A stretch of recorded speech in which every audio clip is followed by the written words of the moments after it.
तो ये चीज़ मैंने आपके साथ पहले भी शेयर की होगी कि जब भी मेरा एग्ज़ाम होता था मैं हमेशा टारगेट करती थी कि अगर 4 सब्जेक्ट है तो 2 सब्जेक्ट में मुझे 60 प्लस आ जाए और 2 सब्जेक्ट में 40 प्लस आ जाए और एग्रीगेट से मैं क्लियर हो जाऊँ। And trust me on this, मैंने पोस्ट किया ही होगा अपना रिजल्ट, आप अभी भी जाके देख सकते हो। मुझे हमेशा वैसे ही मार्क्स आए हैं। जिसमें मैंने 60 टारगेट किया था उसमें मुझे 60 या 60 के आसपास आते थे। जिसमें मैंने 40 टारगेट किया था उसमें 40 या 40 के आसपास आ ही जाते थे। And trust me on this, जब मैं अपनी एग्जाम दे रही थी, रिजल्ट आता था, मेरे फ्रेंड्स बोलते थे यार तू ऐसे कैसे कर लेती है, तूने जब बोला था इसमें 60 आएंगे तो 60 एक्चुअल में 60 के आसपास आते थे, तो ऐसे तू क्या कर रही है अलग। मैंने बहुत जन को बताया भी था एंड ऑल्सो मैंने प्रीवियसली शायद शेयर भी किया है, बट आज की वीडियो में मैं डिटेल में आपको बताने वाली हूँ कि कैसे आप भी जो आपका टारगेट है, फॉर एग्जाम्पल आपका 4 में से 2 सब्जेक्ट जिसमें 60 है, कैसे आप 60 ला सकते हो, और जिसमें आपको 40 लाना है आप उसको कैसे 40 ला सकते हो।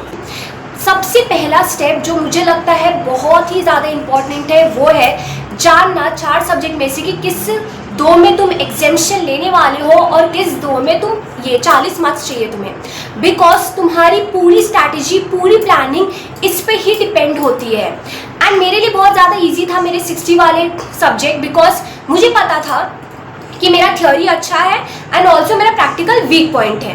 तो पहला तो मैं अपना वीकनेस और जो मेरा स्ट्रॉन्ग एरिया है उसके हिसाब से 60 और 40 डिसाइड कर लेती हूँ। सेकेंड, किस में मार्क्स मिलता है किस में मार्क्स नहीं मिलता, उस बेसिस पे भी कभी 60 और 40 डिसाइड कर लेती। फॉर एग्जाम्पल अगर मैंने सब कुछ पढ़ भी लिया फिर भी वो पर्टिकुलर सब्जेक्ट में उतना मार्क्स नहीं मिलता तो वो मेरा 40 ऑटोमेटिक हो जाता था। Because for example company law में उतने मार्क्स नहीं मिलते, ठीक है, मैंने बहुत बार देखा है।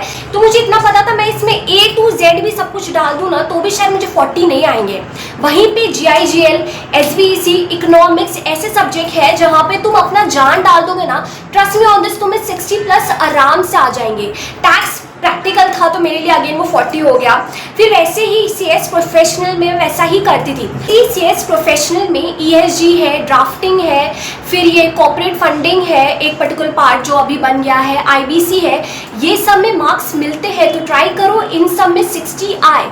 तो ऐसे ही सबसे पहला स्टेप है 4 सब्जेक्ट में से 2 सब्जेक्ट चूज करना है जिसमें 60 चाहिए, 2 सब्जेक्ट जिसमें 40 चाहिए।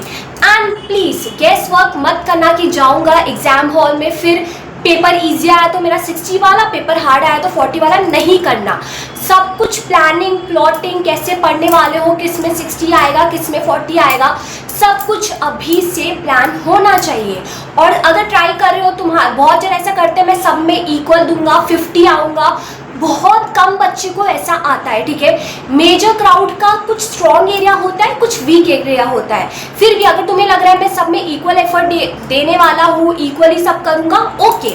मैं आपको ये बता रही हूँ कि मैंने क्या किया था and how I achieve my goal of 60-40। तो अभी सबसे पहला स्टेप तुम्हें क्लियर हो गया, 60-40 डिसाइड कर लो। सेकेंड है plan your study accordingly. For example 60 वाला है उसके लिए थोड़ी टेक्निक अलग है, 40 वाला है उसके लिए थोड़ी टेक्निक अलग है।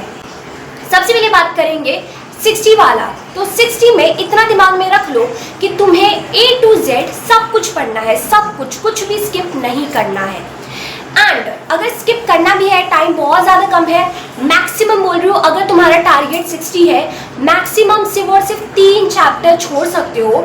वो भी 3 चैप्टर ऐसे होने चाहिए जो लीस्ट इंपॉर्टेंट होने चाहिए, ठीक है। इंपॉर्टेंट में से तो तुम छोड़ोगे नहीं। अभी बताती हूँ तुम्हारा प्लान क्या होना चाहिए। 60 चाहिए तो 100 मार्क्स का सिलेबस है, 2 पार्ट में ऑलरेडी इंस्टीट्यूट ने डिवाइड करके दिया है तुम्हें, 40 मार्क्स 60 मार्क्स। सबसे पहले ये 40 मार्क्स को तुम्हें उठाना है और पढ़ना है। क्लासेस नोट से पढ़ने वाले हो तुम, ठीक है। अभी जो भी तुम पढ़ने वाले हो मेजर चीज क्लासेस नोट से ही पढ़ो।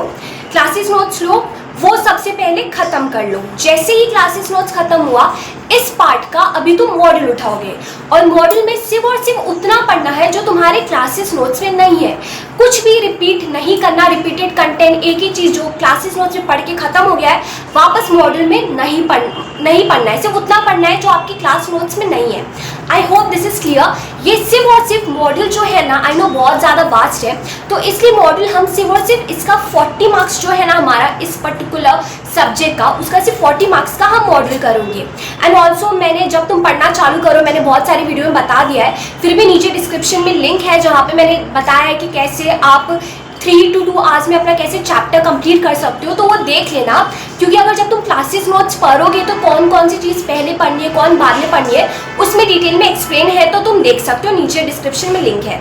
तो आई होप क्लासेस नोट्स पढ़ना है, मॉडल नोट्स पढ़ना है, खत्म करना है, ठीक है, मतलब इसका कुछ भी नहीं छोड़ना है, ठीक है। उसके बाद एंड ऑल्सो ये वाला जो पार्ट है ना, इसमें ट्राई करो 5 कीवर्ड्स लर्न करना ही है।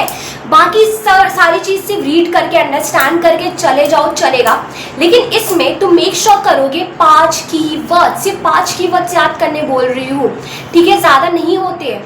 कीवर्ड्स की वीडियो ऑलरेडी है, कीवर्ड्स के साथ कैसे आंसर लिखना है उस पर वीडियो भी ऑलरेडी है।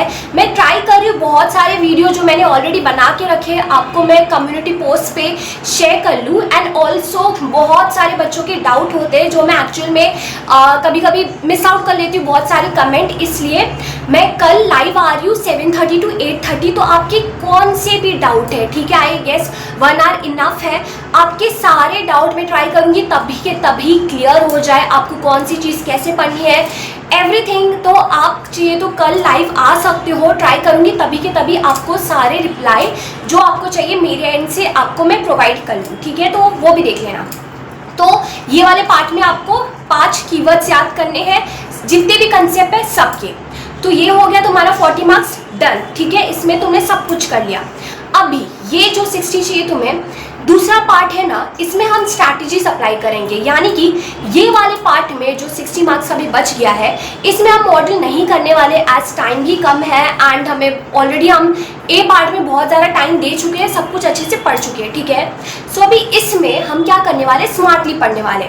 इसमें तुम देखोगे कौन से इंपॉर्टेंट चैप्टर है, लीस्ट इंपॉर्टेंट है और बहुत ही ज़्यादा लीस्ट इंपॉर्टेंट है, ठीक है, 3 कैटेगरी बना दो।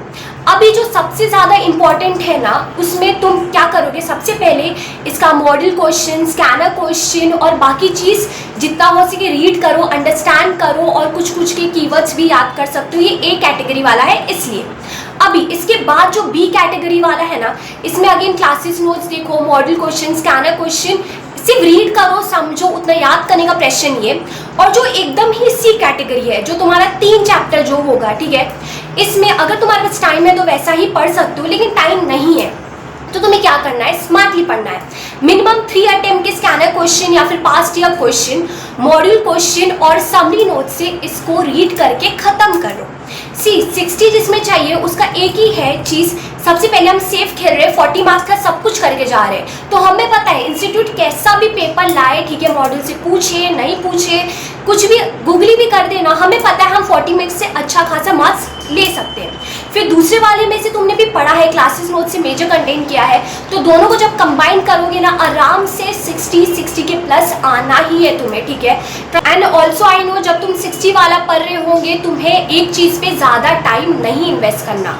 एक चीज़ जो मैंने समझी थी ना अपनी पूरी CS की जर्नी में, वो है writing 4 imperfect answer is better than writing 1 perfect answer. यानी कि तुम्हें ट्राई करना है जितना हो सके सारा चीज़ें कवर करो, एक चीज़ तुम्हें एकदम ही डिटेल में जाके पढ़ने की ज़रूरत नहीं है, तुम्हें रीड करना है, समझना है, आगे बढ़ो और 5 कीवर्ड्स, सिर्फ 5 कीवर्ड्स लर्न करो, उससे ज़्यादा नहीं।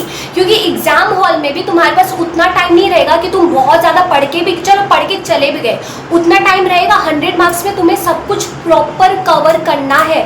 सिर्फ एक आंसर लिख के नहीं आना, 4 इम्परफेक्ट आंसर लिखोगे ना तो ज़्यादा मार्क्स आएगा एज कम्पेयर टू सिर्फ एक आंसर का 3 पेज भर दिया, वैसा नहीं करना। इसलिए अभी भी जब पढ़ने बैठो ना, स्मार्टली पढ़ो, ठीक है, ट्राई करो सब कुछ कवर करने का। अभी बात करते हैं जिसमें तुम्हें 40 चाहिए। सबसे मेजर डिफरेंस जो होता है ना, जिसमें 60 चाहिए एंड 40 चाहिए, वो है 40 वाले में हम मॉड्यूल नहीं पढ़ रहे होते। अगेन अ डिस्क्लेमर, ये जो चीज़ मैंने बताया है this is what I have applied through out my CS journey. आप चाहिए तो दूसरा अप्रोच भी यूज़ कर सकते हो, इफ़ यू हैव टाइम आप मॉड्यूल भी पढ़ सकते हो, ठीक है। मैं आपको जो चीज़ शेयर करती हूँ वो सारी चीज़ें जो मैंने अप्लाई की थी, ठीक है। आपको डिफरेंट अप्रोच करना है, you can always go ahead, ठीक है। सारे स्टूडेंट, सारे बच्चों का पढ़ाई करने का टेक्निक, अप्रोच बहुत ज़्यादा डिफरेंट होता है, ठीक है। I was this type of student जो मॉड्यूल देख के, मतलब एकदम ही बड़ा चीज़ देख के नहीं पढ़ पाता था, डर लगता लगता था, इसलिए ट्राई करती थी क्लासेस नोट्स से पढ़ो। अगर तुम लोग ऐसे हो कि नहीं आराम से मॉडल पढ़ सकते हो, प्लीज़ गो अहेड, ठीक है। तो अभी 40 मार्क्स का बताती हूँ। 40 मार्क्स में मैं यूजुअली मॉडल नहीं करती थी, मैं क्लासेस नोट्स से पढ़ती थी। अभी अगेन क्लासेस नोट्स में मुझे पता है कि मुझे 40 तो चाहिए ही, तो इसमें अगेन जो इंस्टीट्यूट ने 2 पार्ट क्रिएटेड है, एक 40 या फिर 50, जैसे जीएसटी हो गया तो जीएसटी उठा लिया। अभी इसमें तुम्हें क्लासेस नोट्स का A to Z सब कुछ पढ़ के जाना है।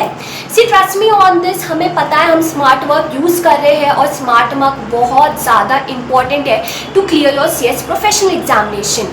बट हमें एक चीज़ हमेशा दिमाग में रखनी है कि ये प्रोफेशनल एग्जामिनेशन है। And trust me on this, जैसे मैं बता रही हूँ कि एक पार्ट अच्छे से कर लो, दूसरा पार्ट थोड़ा स्ट्रैटेजी अप्लाई करो।